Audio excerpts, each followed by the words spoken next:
Black చేసిన ఒక్క mistake game over. ఒక కంప్లీట్ గేమ్ ఎలా గెలవాలో చూద్దాం. Hi friends, welcome to my channel SK fact lab. ఇప్పటి వరకు మనం బేసిక్స్, మూమెంట్స్, మిస్టేక్స్ అన్నీ నేర్చుకున్నాం. ఇప్పుడు క్లాస్ 7లో ఒక సింపుల్ గేమ్ చూద్దాం. ఇప్పుడు గేమ్ చూద్దాం. E4, E5, bishop C4, night C3, queen F3, D3. చూడండి, ఇక్కడ ఈ బోర్డులో మనకు F7 కానీ ఆ తర్వాత F2 కానీ చాలా ఇంపార్టెంట్. అంటే ఇది వీక్ అండ్ స్ట్రాంగ్ స్క్వేర్ అన్నట్టు. సో ఇక్కడ ఏంది మన ప్లాన్? Checkmate. ఇక్కడ కింగ్ ఎటు వెళ్తానికి ఛాన్స్ లేదు, మధ్యలో ఏది పెడతానికి కూడా ఛాన్స్ లేదు. సో ఇక్కడ క్వీన్ని ఎర్లీగా తీసుకొచ్చాం, కానీ మన రూల్స్ ప్రకారం క్వీన్ని ఎర్లీగా తీసుకురావద్దు. ఇక్కడ ఎందుకు చెప్తున్నానంటే మీకు కొన్ని సింపుల్ టాక్టిక్స్ అని తెలియాలి. అంటే షార్ట్ గేమ్స్ అంటారు వీటిని.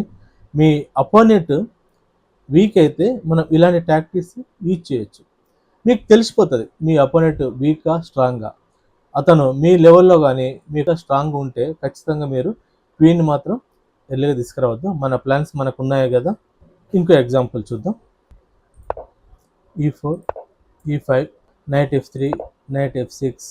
తన నైట్తో తను అటాక్ చేస్తారు, మన కౌంటర్ అటాక్గా ఈ నైట్తోని వాళ్ళ పాన్ని అటాక్ చేస్తున్నాం. Night cross D4, night C6, D cross C6. So తను ఈ బిషప్ని బయటకు తీసుకురావడానికి అని చెప్పేసి E3 మూవ్ చేశాడు.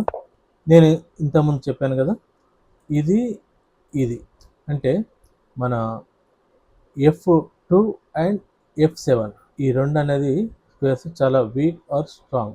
అది మన ఆడే మూవ్స్ని బట్టి ఉంటుంది. సో మనం ఏంటంటే ఇప్పుడు దీన్ని టార్గెట్ చేస్తున్నాము. సో బిషప్ E2, H5, అక్కడ సేఫ్ సైడ్గా క్యాదిలింగ్. నైట్ F5, మన నైట్ని పుష్ చేయడానికి అని చెప్పేసి అతను H3 అనేది మూవ్ చేశాడు. సో మనం దాన్ని ఇగ్నోర్ చేసి క్వీన్ని D6లోకి మూవ్ చేసాము. సో అతనికి ఇక్కడ ఫ్రీగా వస్తుంది కదా, సో ఇమీడియట్లీ క్యాప్చర్ చేశాడు. సో మనం కూడా పాన్తోని G4ని క్యాప్చర్ చేశాము.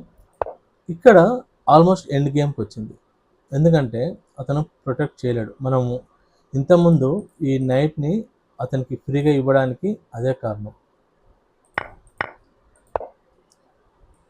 Checkmate. ఎందుకంటే దీంతో ఇది తినలేడు, ఎందుకంటే ఇక్కడ ఆల్రెడీ చెక్ చేస్తుంది. ఇది తీస్తే ఓపెన్ చెక్ అవుతుంది కాబట్టి తినలేడు. సో ఇటు వెళ్ళలేడు, ఎందుకంటే ఇక్కడ రూక్ అనేది ఇక్కడ మనకు ఆల్రెడీ చెక్ చేస్తుంది. సో ఇది ఒక గేమ్. ఇక్కడ మనం పీసెస్ని తొందరగా డెవలప్ చేసాం, సేమ్ పీసెస్ని రిపీట్ చేయలేదు. ఎండింగ్లో మనం చెక్ పెట్టిన తర్వాత వైట్ కింగ్ ఎస్కేప్ అవ్వకుండా మనం ప్లాన్ చేసుకున్నాం. సో ఈ గేమ్లో మీరు అబ్జర్వ్ చేయాల్సింది ఏంటంటే F2 స్క్వేర్ని మనం ఫోకస్ చేసాం. ఫాస్ట్గా డెవలప్మెంట్ చేస్తూ అపోనెంట్ చేసిన మిస్టేక్స్ని మనం పనిష్ చేసాం. ఇప్పుడు మీకు ఒక ప్రాక్టీస్ ఛాలెంజ్. మీరు మీ ఫ్రెండ్స్తో కానీ మీ పేరెంట్స్తో కానీ ఒక కంప్లీట్ గేమ్ ఆడి ఆ గేమ్ని కామెంట్స్లో పెట్టండి. తెలుసుగా ఎలా పెట్టాలో, ఎలా రాయాలో.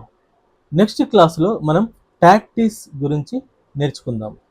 ఈ ట్రైనింగ్ కోర్స్ని మిస్ కాకుండా ఉండాలంటే మా ఛానల్ని సబ్స్క్రైబ్ చేయండి. అలాగే ఈ వీడియో నచ్చితే లైక్ చేసి షేర్ చేయండి. Thank you.